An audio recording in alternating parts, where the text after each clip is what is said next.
Hi friend, welcome to game of winning. आज के raw के एपिसोड की शुरुआत रोमन रेंस से होती है। भाई साहब, क्राउड ने रोमन रेंस को लेकर काफ़ी देर चैंट्स लगाए। रोमन रेंस कहते हैं ठीक है, ये तो हम पूरी रात कर सकते हैं। बर्गिंघम एक्नॉलेज मी। ओल्ड जैसा लग रहा है, पुराने टाइम जैसा, अभी भी वैसा ही सुनाई देते हो, उतने ही लाउड हो। मेरे पास बहुत बड़े बड़े प्लान्स हैं नेक्स्ट ईयर के लिए भी, और बड़े प्लान्स हैं इस साल के लिए भी, बड़े प्लान्स हैं। लेकिन एक सच बात यह है कि मुझे सच खुद से कहना होगा, यू एक्नॉलेज मी, लेकिन मुझे भी कुछ एक्नॉलेज करना पड़ेगा। तुम लोग ओल्ड जैसा साउंड करते हो, वैसे ही लाउड हो, तो मेरे लिए अब टाइम वैसा नहीं है जैसा मैं पहले देखता था। मैं शायद बन सकता हूँ वापस से वैसा। कॉडी रूड्स ने बोला था 1.5 साल पहले, क्या नाम है सेथ रॉलिंस के लोगों का, वो विज़न वगैरह। मैं अब समझ सकता हूँ उसने वो नाम क्यों रखा। उसने वही किया जो कॉडी रूड्स ने कहा था। इसी तरह मुझे फील हुआ है बहुत टाइम तक। मैं जैसा कि कह रहा था कि मुझे कुछ एक्नॉलेज करना पड़ेगा। मेरे पास ब्लड लाइन नहीं है। मैं बहुत प्राउड फील करता हूँ जे उसो के लिए। मैंने उसे पाला है, बड़ा करा है। वो फैटल 4-वे मैच उसने हमारा मैच जीता था। उसके पास रीमैच क्लॉज है, उसको टाइटल के लिए लड़ना चाहिए। मेरा टाइम आने वाला, उन्होंने मेरा ब्लड लाइन छीना, वाइजमैन छीन लिया टाइटल्स के लिए। वो अभी भी रुके नहीं हैं। वो चाहते हैं कि कुछ और ले लें मुझसे। इस वजह से मैं बात करूंगा ब्रॉन्सन रीड की। तभी पॉल हेमन की एंट्री हो जाती है। पॉल हेमन आके कहते हैं, लेडीज एंड जेंटलमैन। उनके साथ जूता चोर ब्रॉन्सन रीड भी होता है। अब वो कहते हैं तुम्हें रुकना चाहिए मेरे लिए। मैं फिर से बोलूँगा, और मैं हूँ आपके सामने सबसे बड़े गैंगस्टर के साथ। मेरे साथ है ट्राइबल थीफ शूला फाला ब्रॉन्सन रीड। हम पीछे थे। ब्रॉन्सन रीड ने बोला 5 साल पहले इस वीक ब्रॉक लेसनर के एडवोकेट बने थे रोमन रेंस के वाइजमैन। 5 साल तक हम दोनों ने ब्लड लाइन को बनाया। 5 साल तक हम दोनों ने सब कुछ करा और हमने बदल दिया WWE को। और अब देखो रोमन रेंस, तुम्हें अकेले। मैं तुम्हें बहुत मिस करता हूँ ट्राइबल चीफ। मैं प्यार करता हूँ तुमसे, आज भी, अभी भी करता हूँ। आज रात में आया हूँ तुम्हारी इज्जत नहीं करने के लिए। मैं इधर इसलिए नहीं आया था कि तुम्हारे लिए रिस्पेक्ट नहीं है। ये लोग मुझे बार बार इंटरप्ट कर रहे हैं। तुम्हें मेरी ज़रूरत है। वाइजमैन जो कर सकता है तुम्हारे लिए, तुम्हें मेरी नीड है।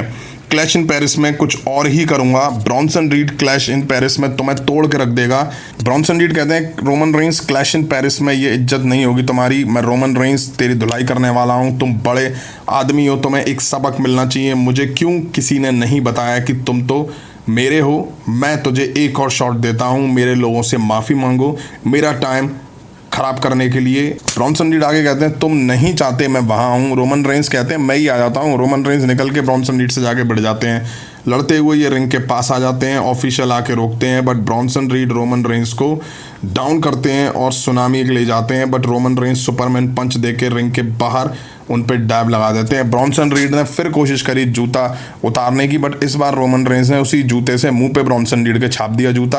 अब बैक स्टेज दिखा कि जूता चोर आग बबूला हो रहा है पिटने के बाद। सेथ रॉलिंस और पॉल हेमन भी वहाँ होते हैं। सेथ रॉलिंस कहते हैं कि तुम सही थे इसके बारे में। पॉल हेमन कहते हैं तुम ठीक कह रहे थे इसके बारे में। सेथ रॉलिंस कहते हैं मैं सही था, क्योंकि मुझे पता है तू तैयार है पेरिस में। तुम्हारा टाइम आएगा, तू ख़त्म करने वाला है रोमन रेंस को, और मैं इंतज़ार कर रहा हूँ आज की रात मेन इवेंट में। आज एले नाइट पेरिस के लिए आ ही ना पाए, प्लेन में भी ना बैठ पाए। ये विज़न है, ये वही है जिसके हम सपने देखते थे। हम बहुत करीब हैं हिस्ट्री के। अब बैक से जे उसो और रोमन रेंस भी दिखाई दिए। वो आके बोलते हैं, जे उसो मुझे हर चीज़ सोचनी है। एले नाइट है, पंक है, एक दूसरे को मार रहे हैं। फैटल 4-वे है पेरिस में। मैं वर्ल्ड हैवीवेट चैंपियनशिप वापस लेना चाहता हूँ। रोमन रेंस कहते हैं, मैं समझ सकता हूँ कि तू विश्वास कर पंक पे। हो क्या रहा है, तू इतना मायूस क्यों है? तूने बहुत लोगों की हेल्प करी है, अब तू अपने बारे में सोच। मेरी हेल्प करी है, कंपनी की हेल्प करी है, अब अपने बारे में सोच। ये चीज़ मैटर नहीं करती, अपने बारे में सोच। दोस्ती के बारे में मत सोच, अपने बारे में पहले सोच। ये मेरा पर्सपेक्टिव है। अब तुझे जो करना है वो तू करेगा। अब Roman Reigns back stage Bronson read और ब्रॉन ब्रेकर पर अटैक कर देते हैं। अब साला मेरी समझ में ये नहीं आता, ऑफिशियल जब हील मारते हैं तभी आते नहीं हैं। अच्छी मार जब पड़ जाती है फेस सुपरस्टार में तब आते हैं, और जब फेस सुपरस्टार हील पे अटैक करता है तो ये तुरंत आ जाते हैं भाई साहब। अब एडम पियर्स ब्रॉन ब्रेकर से कहते हैं कि रिंग में जाओ अपने मैच के लिए, तभी एले नाइट आके ब्रॉन ब्रेकर पर अटैक कर देते हैं। अब एले नाइट मारते हुए भाई साहब रिंग तक लेके जाते हैं। अब officially LA Knight versus Bron Breakker के बीच मैच शुरू होता है। ब्रॉन ब्रेकर की अच्छी से सुताई होती है। अब ब्रॉन ब्रेकर भी पलटवार करता है और भाई साहब एले नाइट को दोनों हाथ पे उठा के तान देता है। बढ़िया मैच देखा इनके बीच। मैच एले नाइट की पकड़ में था, वो BFT के लिए तैयार थे। तभी सेथ रॉलिंस की एंट्री होती है। वो रिंग में तो नहीं आते हैं, बट एले नाइट उनके पीछे दौड़ लगाते हैं। तभी ring side Bron Breakker spear दे देता है। रिंग में एले नाइट को लाके फिर स्पीयर देता है और मैच ब्रॉन ब्रेकर जीत जाता है। मैच के बाद ये एले नाइट पर अटैक करते हैं, तभी जे उसो की एंट्री होती है। दोनों में वो मार देते हैं, बट सेथ रॉलिंस जे उसो को पेडिग्री दे देते हैं। एले नाइट जे उसो दोनों पर हावी थे।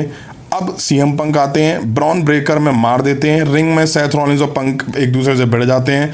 सेथ रॉलिंस भाग खड़े होते हैं, पंक जे उसो को जाके उठाते हैं। अब एले नाइट से सेथ रॉलिंस और ब्रॉन ब्रेकर में तो मार दी नहीं गई, पंक से उलझ जाते हैं। जे उसो रोकते हैं तो एले नाइट जे उसो को भी धक्का देते हैं। अब जे उसो कहते हैं भाई बहुत हो गया तेरा। एले नाइट को एक सुपर किक पड़ती है, फिर जे उसो सीएम पंक को भी सुपर किक देके ढेर कर देते हैं। अब सेथ रॉलिंस ये खड़े होके देख के बड़ा खुश नजर आते हैं।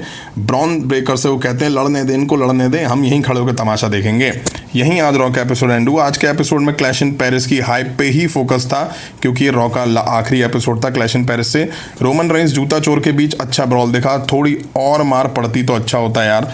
मेन इवेंट में सेथ रॉलिंस, एले नाइट, पंक, जे उसो आपस में भिड़ते दिखाई दिए। एपिसोड ठीक था, अब इंतजार क्लैश इन पेरिस का है, देखते हैं वहाँ क्या होता है। आपको कैसा लगा आज का एपिसोड कमेंट करके जरूर बताइएगा। अभी की वीडियो में इतना ही, पसंद आया तो लाइक और शेयर करें। उस तरह की इंटरेस्टिंग अपडेट्स के लिए चैनल को सब्सक्राइब करें, बेल आइकन को प्रेस करें। मिलता हूँ जल्दी नेक्स्ट वीडियो में। Thank you.